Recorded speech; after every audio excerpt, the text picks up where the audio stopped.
মনে করছেন এবারে মানুষের যেরকম সাড়া পেয়েছি তাতে করে খুব ভালো ফল হবে। সকাল সকাল ভোট দিয়ে বেরোলাম আমি। এবারে একটু প্রতি বুথের দিকে একটু যাব, বিভিন্ন জায়গায়। আজকের ভোট মোটামুটিভাবে এখনও পর্যন্ত ঠিকই আছে।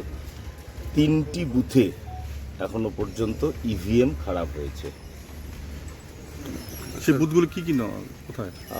বুথগুলো দুটো হলো জটেশ্বর 1 আর একটা হলো নগর মণ্ডলে, মানে নগরে, এই যা ফালাকাটা পৌরসভায়। আর 3টি বুথে এখনো পর্যন্ত ইভিএম খারাপের খবর আমার কাছে আছে। কোথায় কোথায় যাবে না আজকে যাব, আমাদের যে বুথগুলো আছে, কর্মীগুলো আছে, তাদের সঙ্গে একবার সাক্ষাৎ করব, এবং কোথাও যদি ধরেন কোনো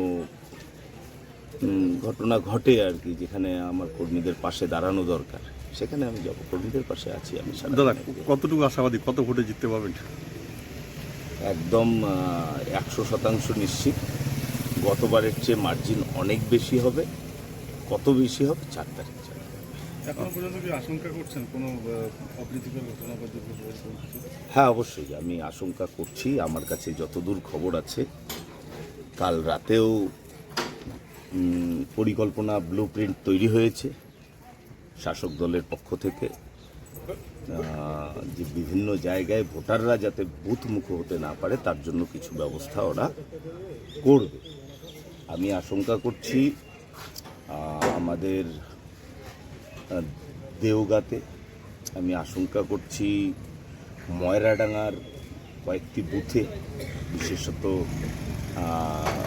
আপনার ভৈরবহাট এবং লক্ষ্মণগাভীর মাঝামাঝি যে বুথগুলো আছে, শালকুমারের একটা অংশে, আর আমাদের এদিকে রয়েছে দেওগাঁর মধ্য দেওগাঁ, যেটা পূর্ব পশ্চিম আর কি, পূর্ব পশ্চিম মধ্য দেওগাঁ, এবং ধনিরামপুরে 3-4টি বুথ এরকম আছে যেখানে গণ্ডগোলের আশঙ্কা আমরা করছি।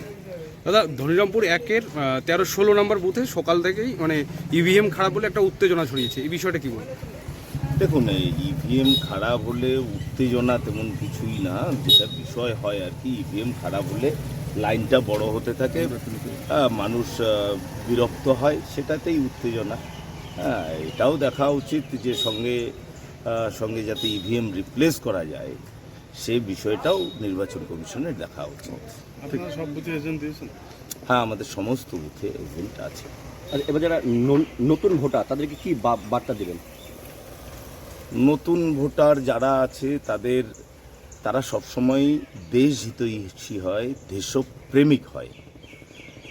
তারা দেশের কথা আগে ভাবে, নিজের কথা পরে ভাবে। তো তাদের জন্য একটাই বক্তব্য, দেশ হিতে ভোট দাও এবং অবশ্যই নিজের ভোট নিজে দাও।